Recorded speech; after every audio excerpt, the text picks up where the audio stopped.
You are listening to the final part of Perfect Forgetfulness, written by David Lim. Enjoy. Raisa and I spent the next few weeks mourning for the children we could never have. At the same time we were mourning, the world was getting more angry with itself. International news was talking about how an Iraqi brigade was making its way through Europe and how us, the residents, needed to know the whereabouts of our bomb shelters or MBD facilities. The MBD facilities were naturally more fortified because of the potential danger the terminals imposed if fractured, all in case the brigade came to where we lived. The local news was advising everyone to stay in their homes, but then they gave a list of public places that were open because they were close enough to a bomb shelter. We had a bomb shelter underneath our house that we've never had to use, but it was built with the house a few years ago when it was built. This is the most interesting thing on local news in months, and what dirt poor timing it had chosen. Now, on top of mourning and sulking for Raisa's infertility, we also have to keep an ear out for bomb sirens. What a terrible way to live, living in sadness and fear. Raisa and I looked out the window of our house after work. We had a sunroom next to our bedroom that had a view of the city. Breathtaking Paris. I think I had a dream about Raisa and I having sex out here by the lights of the city. Strange dream. Even at night, there's a little privacy here. I let out a heavy, graveling sigh. I love you, my sweet, beautiful rose, I said as I met my wife's eyes. A smile grew faintly on Raisa's face, but it didn't reach her eyes. I love you too, Gace. I love you so much. I put my arm over her shoulders as we sat next to each other on our little love seat in our sunroom, and I put my other hand on her stomach. I held Raisa closer like I was hugging her. Raisa weaved her fingers with my fingers of the hand that was on her stomach, and she put her other hand on top of our hands. Raisa rested her head in the crook of my neck and shoulder as we looked out into the city. The Eiffel Tower wasn't in view. The tower was too far to the west, or to our right, and a few kilometers away. There were clouds dotted around the sky like if you were to throw a basket of cotton balls into the sky blue floor. Weaving around the clouds were small European Union aircraft designed to guard against and attack against any oncoming threats. They were called the Condor ships. The Condor ships were a blue-silver color. They were a large wing with no tail, and in the center of each halves of the wings were two large masses that held the engines and the turrets of the Condor ships. We have never seen these ships in action, but there's this feeling within me that almost makes me wish to see them do something. I was getting hungry, and I think Raisa was feeling the same way. One of two kinds of empty we were feeling at the moment. But one emptiness is easier to pass than the other. I turned my head to get a starting view of Raisa's eyes, and she closed the distance in meeting mine. Do we want to have dinner soon? I asked her. Raisa nodded. Do we want to eat here or go out to eat? We looked at each other with longing eyes. It felt like there was a hole within us that only a child could fill. And without the security of the reality we wished for, is safety in the familiar with mourning better than uncertainty in the pleasure of distraction? Recently, Raisa and I have been leaning towards the latter. I nodded at Raisa. We could go out again, I told Raisa. There's that one grill place that's close to the MBD facility. Raisa nodded. I'm good going out in what we're already wearing. We were both still in our work clothes, green polo shirts with a small emblem of the museum on the left side of our chest, and we're also wearing khakis. Sounds good to me, I told Raisa. We separated from each other and got up to go to the front door to put our shoes on and go out to our car. Then we left for dinner. Almost as if the pavement below us was eavesdropping, Raisa and I were reluctant to talk about anything as we drove to the restaurant. I looked at Raisa as she was driving. It hurt to see her beautiful face so sad. The same thoughts looped in my mind.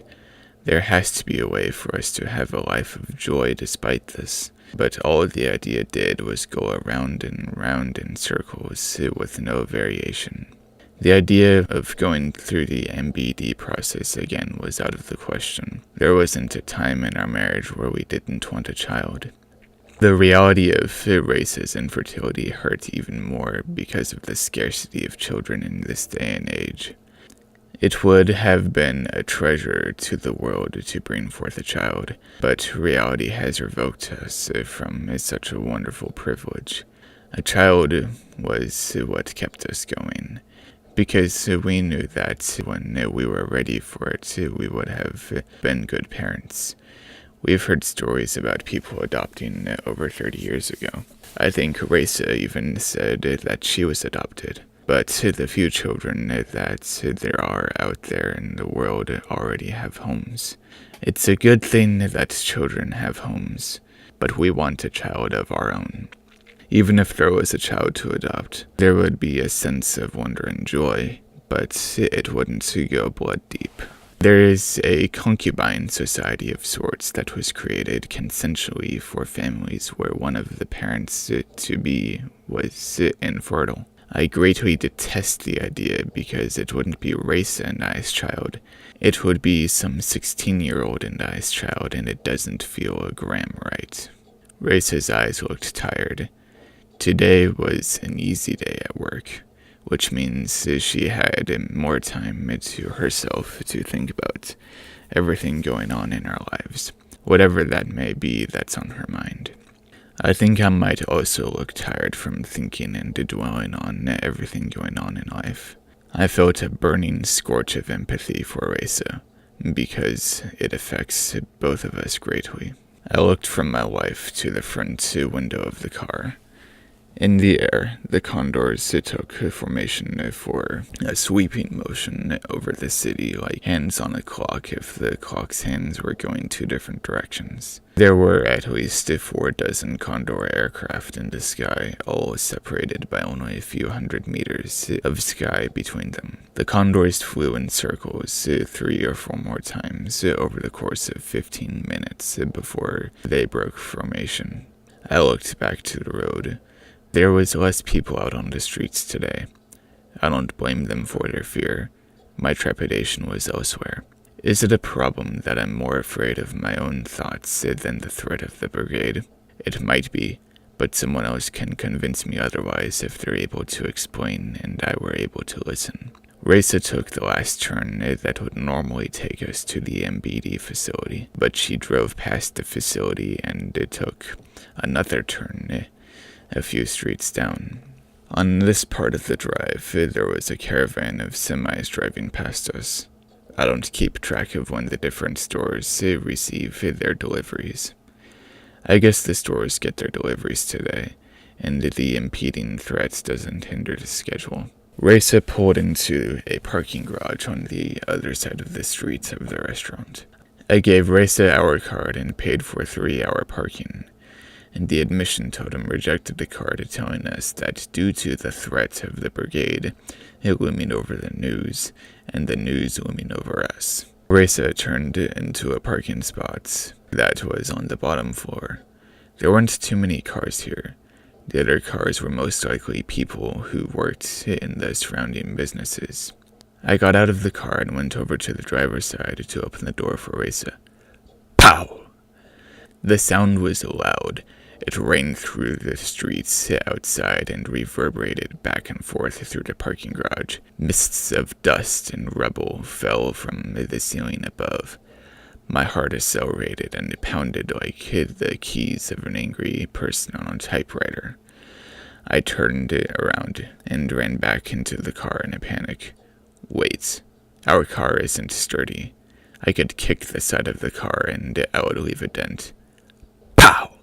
The sound was close to the parking garage, and my ears started reading a small, irritating fraction as I ran back over to the driver door to get Reza out of the car. There was a crack forming above us in the ceiling of this floor in the parking garage, a few meters away from where we were parked.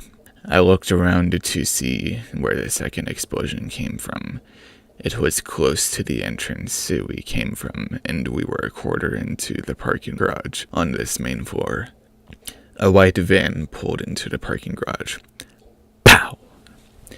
Reza screamed and hugged my arm, and we were knocked off our feet by the shockwave. The van was shattered, and plumes of smoke and more cracks grew and spread on the ceiling above us.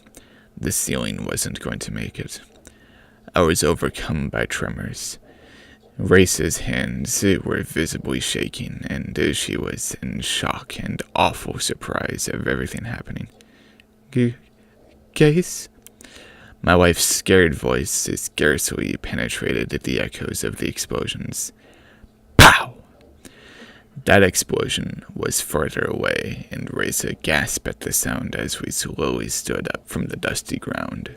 A deep, rumbling sound throbbed behind us overhead, and the sharp trickling noise of small rubble falling from above. The smaller rubble was the size of our fists and was dropping like rain. We ran as fast as we were able to.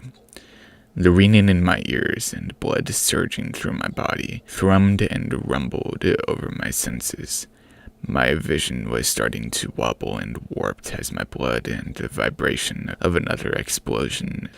Reza and I held each other's hands in a tight hold. Where were we running? Anywhere away from the explosions, but the explosions were everywhere.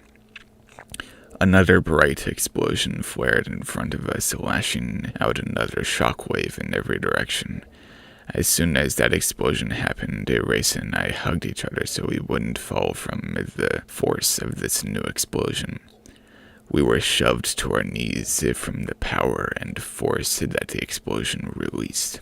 There was a moment of nothing happening as Reza and I held each other's whole bodies and broken hearts in each other's arms. We stood up again and started to run towards one of the exterior walls of the parking garage, each other's hand in tight grip. The ground rumbled. The rumbling wasn't constant. It lowed and peaked as the dust caught up to us as we ran. We were meters away from the exterior wall of the parking garage as one quarter of the parking garage collapsed behind us. I helped Reza over the concrete wall, and I quickly followed her over. I could feel the vibration in the air as another explosion tore a piece of the cityscape. When I touched the ground, Reza and I seized each other's hand and ran away from the parking garage. I didn't look back. In the open street, the difference between Reza and I's running paces was more evident than in the parking garage. My run was faster than hers, so I had to slow down little by little so I wasn't dragging her. In our desperate flee from the crumbling structure, we still had each other and our thoughts first. Adrenaline makes the older body more powerful. Reza and I ran in a straight line away from everything. Explosions rattled the air, seizing and launching air currents in every direction. Our hearing was starting to return to normal. We reached a point where we thought we would be safe, and then everything turned from reality into a surreal gallery of events. Still images of a conscious understanding of the events of life, a shattered perspective. The hammer to the glass, it was the spray of gunshots, creating indiscriminate lines on the building faces. Reza and I went to the ground as fast as we could for the fraction of cover it provided. Something slipped from my grasp and understanding. Something so tangible, but I couldn't see it, and I can't see it anymore. The absence of this special thing made my heart skip precious beats, and I felt a hot wave surge through my body. The cracks in the glass tempered and spread with painful agony as we laid there, Gunshots from numerous soldiers were a daunting percussive chorus, reverberating through the streets. The condors came down to the ground to fight against the attacking brigade. Countless sounds fighting for dominance as two vigorous opponents fought for the same thing. Our hands were still joined and softly folded together. In seconds, the conflict was over, with 4 immense explosions that made towers of black plumes reach into the sky, and the ground quake. Raisa didn't flinch. Everything was over so fast. The condors were in position, and the brigade was demolished, along with whatever was in the way. The sound of the city bleeding reverberated throughout the wounded commercial area Raisa and I were laying in. I was miraculously unscathed. I looked over at Raisa, and I found what slipped from my grasp as I still held her hand. The glass that was shattered scattered and fell to unreachable places when the painful clues fell together. Nothing mattered. The ground beneath us was obsolete. The air held no existence. The blood rushing through my heart had no use. The tears falling down my face were worthless. I used my useless arms to try to hold the scattered pieces together. Maybe the glass won't make me bleed mournful feelings if they were all together. I knew that nothing lasts forever. All it takes is a hammer to break a glass foundation. I knew that nothing lasts forever, especially the things that never began. I knew that nothing lasts forever, but maybe we would expire at the same time. We knew that nothing lasts forever, especially not memories. We knew that nothing lasts forever, but maybe hopes and dreams were the exception. Raging sadness cut deep cascades of sorrow using my veins as guidelines. I was washed, but the wine used to clean me left stains in my clothes. The wine used to keep me alive was pounding my heart like one of those semis hitting me over and over again.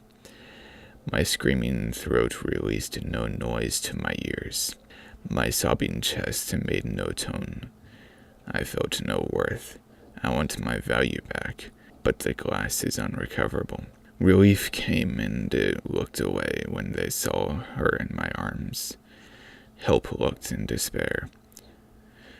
Hope said an empty prayer as I was separated from my white rose. I sat there after they took her away. I sat there staring at a wall that was still standing. What do I do? How do I live without my rose? Guilt impaled me with a massive spire. We tried so hard. We tried so hard for us to be just right. We tried so hard. First, she couldn't have children in the first place. We tried so hard. Now there's no hope that she ever would. I found the smallest piece of strength that was spared in the attack. I stood up and called a cab. I told the car to take me to Porter's house. Damn this world. Damn this world. It was drawing close to 10 at night when I finally arrived to Porter's house, and Porter was sitting on the front porch with a lamp on next to him, and Brandon asleep next to Porter's chair. I paid the cab fee and got out of the cab. I started walking the distance from the dirt road to Porter's porch when Porter looked up at me with a downcast expression, as if he already knew what happened. Porter's eyes were also Raisa's eyes, and seeing his eyes so sad overtook me with emotion because I was reminded of Raisa's eyes when I saw his. I dropped to my knees and sobbed. I could hear every distressed heave rhythmically bursting out of my chest into my throat, and my tears soaked into my hands as they tried to catch the tears. I don't know how long I knelt there sobbing. I could feel it as much as you did, Porter said with a downcast tone that dragged his own voice down. I could hear him sigh. Raisa and I talked about it, but There was a painful pause in his words. Nothing came out of my efforts. This, my voice shaken in sorrow, this is all my fault. I took my hands off my face, and Porter was sitting on the step of the porch now. Porter shook his head. The only thing that was your fault was the ambition you two had. Porter took some time to let those words hang in the air. And that was mutual between you two. My throat made an estranged sound before I spoke. What did she tell you? Porter let out another sigh as he looked up at the starry sky. Everything you know, he said before continuing, and a little more. Fuming anger started to foam through my mouth. What didn't I know? The downcast, pissed words came out like I was casting aside a dead animal. Porter stared at me a moment before speaking. Are you sure? I nodded. My tears were starting to dry, caking onto my face. Knowing how she talks about you, Porter started to explain, I don't think you'll like the answer. I sighed, and my words shook as I said them. The age of secrets died when Raisa died. The words flowed out like molasses mixed with tar. Tell me. Okay, Porter said under his breath, followed by a swear. Raisa told me that she was interested in getting a concubine. I could feel a glower darken over my eyes. But she knew you would never approve. Porter continued to explain it with a defeated tone in his voice. Raisa wanted a concubine? So she told you nothing about it, Porter continued. I slowly shook my head. Porter began to say as he turned his eyes back to me. I met his gaze without wavering. Porter shook his head. I don't know your stance on all of this. I lowered my kneel to where I was sitting on my heels. I did talk to Raisa the most, after all. Porter's gaze was sinking. My gaze was sinking. It sounded to me, Porter explained, that keeping you content was more important than bringing another life into the world. My gaze rose to his. Brandon stirred in his sleep on the porch. You know more about you than I do, Porter told me as his gaze slowly rose to mine. Did Raisa succeed in keeping you content? I could feel a growl rumbling in my throat. I was livid at everything. Porter sighed. Come inside, Gase. Sleep in my guest bedroom, Porter invited, but he didn't say it like it was an obligation. He said it genuinely. In the morning, you can translate what you two wrote in the journal. Journal? Maybe that dream was real after all. I stood up and slowly walked to the front door of Porter's house. I went through the front door and Porter followed behind me. Brandon stirred awake and trotted inside and hopped onto Porter's recliner in the living room and dozed off right away. I went the rest of the way into the house and turned to enter the guest bedroom. Before I went inside, I looked over at Porter. Our eyes didn't meet. I'll make arrangements tonight for Raisa's body to be delivered here this week, Porter said as he walked by. There should still be some extra clothes of yours from the last few times you were here. Just throw the clothes that you have on now onto the chair in the corner, Porter said as he walked the rest of the way to his room. I changed clothes to something that was cleaner than my rubble and dust-covered work shirt. Then I crawled into bed and laid down to try to sleep. Amazingly, I didn't have to try too hard to sleep. Maybe it was the fatigue that I was grafted with today that made my sleep come sooner. After breakfast the next morning, Porter got the journal out for me to read. It appeared that he had already translated the journal. I was scared to read the journal. So many strange and awkward connotations came from the old thoughts of it.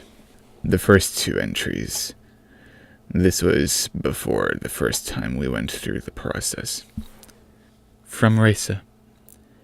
Gase and I have been married for 3 years, and we've gotten comfortable. But it isn't the good kind of comfortable. We are residing in the kind of comforts where we think it's okay not to talk about important things with each other. That we can deal with things so grandiose on our own, and we'd still be together through the thick and thin of it all. No, that's not how marriage works. If it was, then anyone could marry anybody and live a married life. But that's all it would be. Just a married life. No joy, no happiness, no unity. I know that the reset won't let us keep our memories, but I wish it let us keep the lessons. November 19th, 2042. We neglected each other. We decided that our own problems were our own problems, and could only be dealt with by those of us who knew the problems best, ourselves. I know I've thought often that since Raisa didn't know what's going on in my head, how could she help? And maybe Raisa thinks the same thing about me. The only thing that we did together was sleep. Sleep isn't the only thing we should be doing together. Over the past few years of our marriage, we had developed our relationship to that of classmates in school or a familiar face on our commute to work, all with additional privileges that come with marriage. The other thing that I've noticed on my part that may not have been on Raisa's mind, the thought of our children. Moreover, the fact that Raisa can't have any because of the deformation in her uterus. This came about because we had thought that maybe intercourse would help rekindle whatever feelings were lost between us. I bet the mindset of me reading this can figure out the rest from there. The advice that I can give to myself from this: talk to Raisa. The fact that you talking to Raisa will let her know that you two can talk to each other about things going on in your thinking and your insecurities. No one needs to go through anything alone, especially those who are married. I shook my head at the first MBD entries. I felt intense regret for not reading these entries even once before. I continued reading. From Raisa. Gase and I decided to expect perfection from each other. That lie lasted a few months as it quickly died with our marriage. I always wanted him to listen to me when I told him about my day being terrible because of my job. But I got mad at him when it didn't look like he was even listening a little bit. We would make big deals out of too many small meaningless things too. How the newspapers should be stacked in the recycling bin. How the living room should be arranged. Our evening routine, etc. We expected so much from each other, but all we got in return was regrets. March 6th, 2043. We overstressed each other about what was correct. Was this action correct? Was this arrangement correct? Was this idea correct? Everyone was wrong. None of us were correct, because we both disagreed lividly. And the fact that we both disagree made us both wrong, because we disagreed with opinions and not with facts. There were no facts this time around, only preferences and minute desires for micromanaging each other's lives. I want you to think like this. No. Why not?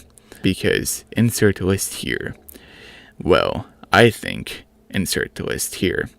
There wasn't a day when we didn't try to wish for the best in what we saw. When in reality, we should have wished for the best in general. Such a stupid thing.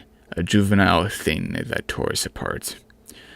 So, if I do end up reading these again, I'll tell myself to just, both of you, don't work on each other, work with each other. I paused after reading the second MBD entries. This wasn't applicable this time around, but I should have taken my final message to heart a little bit more. I continued reading. From Raisa. This time around, we wanted to be closer than before.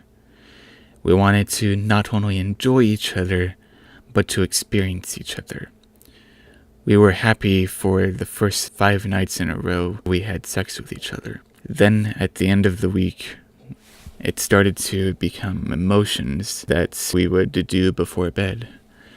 Then the next week, we grew tired of it. But we believed in the lie that if we went out to have intercourse again, it would make us closer again. We were fools to think like this. Sex is an accessory, not a foundation. Sex is a gateway to family, not just a pastime. I can't believe how stupid we were to think this. March 24th, 2043.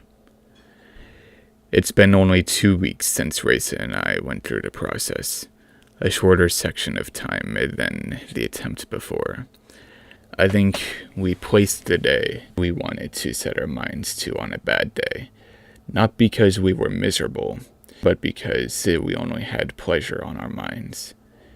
I want to look back at the days following our wedding a few years ago and try to figure out what day is a better day for us to be set to. This time around was bad for us because for a week and a half we pursued a pleasure between each other, night after night. I believe we burned each other out. The only thing on our minds is the idea of what we can do in bed. And in the fallout of this, we learned that this is not what we needed to dwell on for now. We have broken gazes as we look at each other. We can look each other in the eyes, but we feel incomplete because we aren't completing each other the way we are needing to. I miss the time when Raisa and I loved each other. Him not out of routine, but out of devotion. And there is a myriad of reasons that I've learned from this. There's a myriad of lessons that I've learned from this that I know I'll forget through the process. First, love and lust are not the same thing. I lost the meaning of love the past few weeks, but I have full knowledge of this. Lust is never satisfied, and in the process of feeding lust, I have found myself dry and tired, looking for more venues to indulge myself. It's a useless pastime that takes more than it leaves behind. Raisa and I write short notes to each other that we put in our pockets before we go through the process. And the notes I'll put in each of ours will tell us that lust cannot take the place of love. Maybe I'll add that we should enjoy the company of each other more than the feeling of each other. I don't know if that means anything, but I feel like it would be a step towards keeping our marriage alive longer. Porter, if you ever read these, if you want to break your rule, if we go past a certain exception, if Raisa is talking to you about us only going after the pleasure of each other, stop us and give us the sense we don't have. Thank you. That's an interesting entry.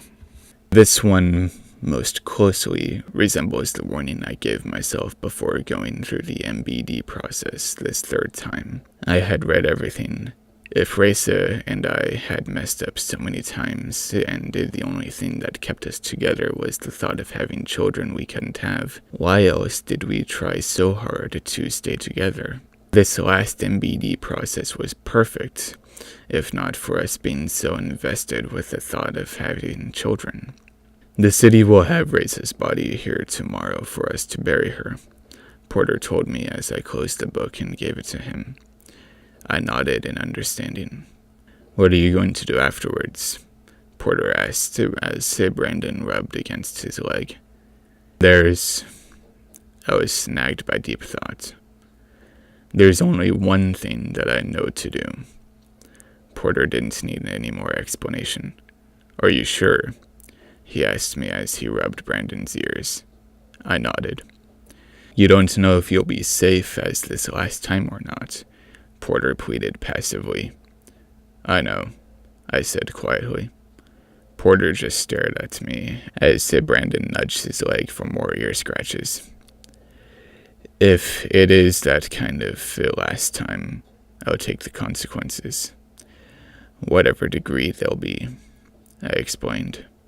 "If I get no consequences, I'll take my second chance and live life with no memory of any of this. But I'll remember the dreams I've had about the lessons I've learned."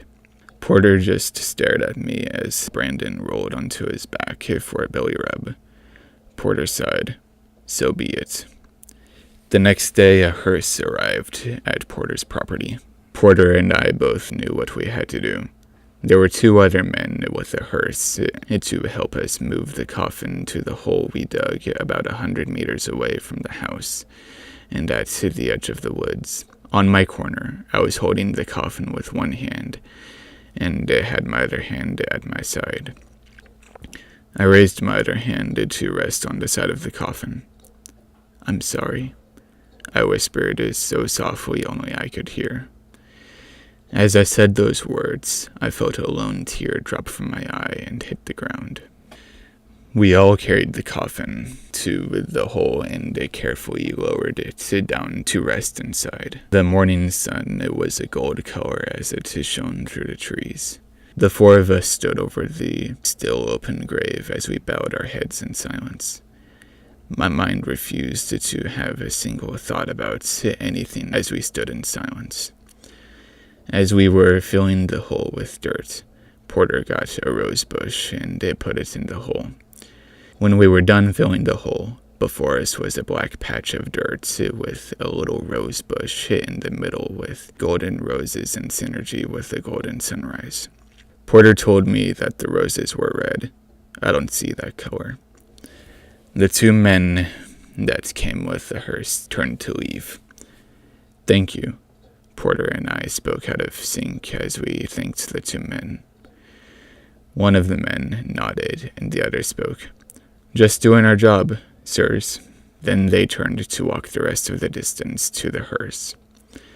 Porter and I stared at the scene before us, taking it all in. "One day," Porter said as he was holding Brandon's leash, "the rosebush will spread from where it is now." I looked over at Porter, and his focus was fixed on the rosebush. "It will be a massive bush with hundreds of roses the size of your fist."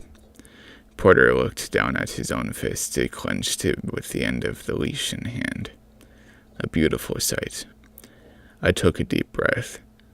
I didn't have the motivation to take in the full irony of what Porter said.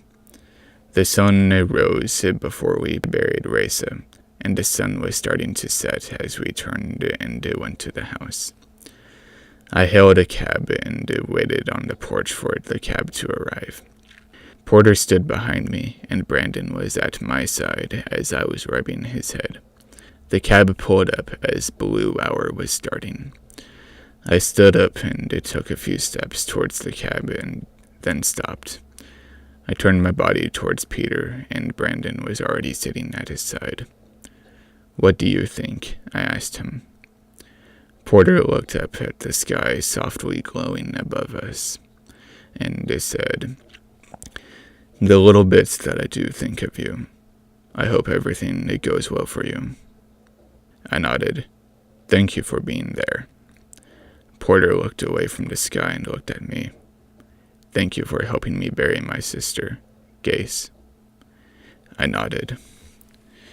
I took the final steps towards the cab and went inside. I looked out of the window of the cab, and Porter was sitting on the porch with his arm around Brandon. The cab drove me to the MBD facility. Time passed like the blur that was this life swirling around me. I stepped into the terminal and it closed behind me. The automated voice spoke. "Please close your eyes." I closed my eyes. "The system has been informed that this is the 4th time you are going through the mind and body displacement process. Do you understand the risk you may be confronted with as you re-emerge? If yes, turn your head to the right." There was a second's hesitation, but I turned my head to the right.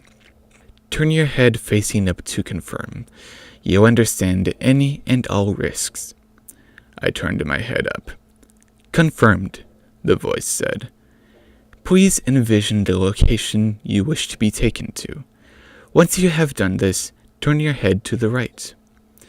A moment passed, and I turned my head to the right. "To confirm your decision, turn your head to face upwards." I turned my head upwards. "Confirmed. Now, please imagine the date of which we should reset your mindset to. Please think in terms of the date first, and then the moment," the voice instructed. "When decided, turn your head to the right." I thought about the time, then turned my head to the right. "To confirm time, turn your head upwards." I turned my head upwards. "Confirmed," the voice said. "The memory and body displacement process will now begin." The air swished and swirled around me in a familiar way that I seemed to remember from dreams, and everything was bright like sunlight. My surroundings were in view now amongst the blinding light. A forest at the edge of a small town, nowhere near where I came from to get here, wherever that place was. As the ridges of the tree bark became more fine and detailed, I keep on getting the feeling that I'm leaving so much behind, but I can't place where the feeling is coming from. Whatever I'm leaving behind, it must not be too important if I don't remember it.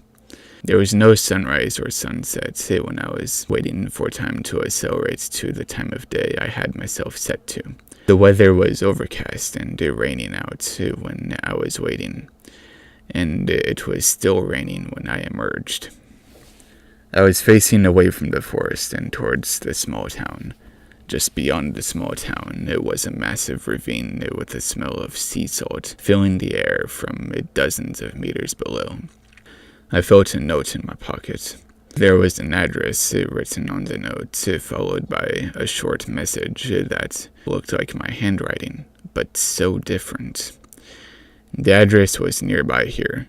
I felt like I had just left there a moment ago. The message on the note read, "It's been 5 years. If I'm back here again, it means I failed. But at least she will be waiting for me no matter what. See address above." She will be waiting for me, but I just came from there. Wait, I feel old, like I'm 30, but I just turned 23. There was talk in the news about some NBC, MDD, I don't know, some acronym process that was dubbed fake time travel. Is that what this is? I turned the paper over in my hand and read the date on it. May 10th, 2044. Wow, I guess fake time travel is real. I returned to the address and knocked on the door. A girl's voice came from inside the small house. "1 moment," she said with soft determination. "I'm slow." I could run around this house in 20 seconds, it was so small. I guess it was just the style that was so popular to a certain crowd in the 2020s. The doorknob rattled a little bit, and the deadbolt turned before the door opened to the inside, revealing a woman who had to be in her late 20s, sitting in a wheelchair. She looked more frail than what I remember of her, but she still had her marble blue eyes and straight black hair cut to shoulder length.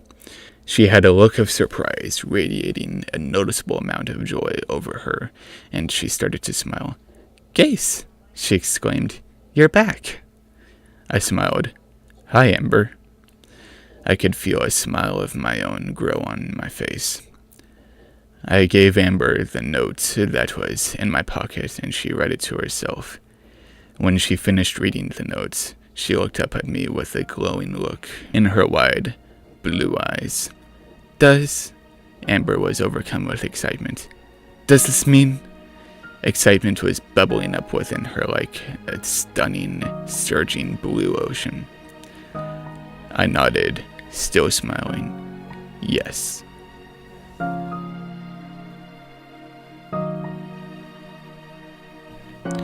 Thank you for listening to my story, Perfect Forgetfulness. There will be a new story in 2 weeks, but next week I will post the entirety of Perfect Forgetfulness in one video for those who just want it all in one place. Again, thank you for listening, and to see you next week.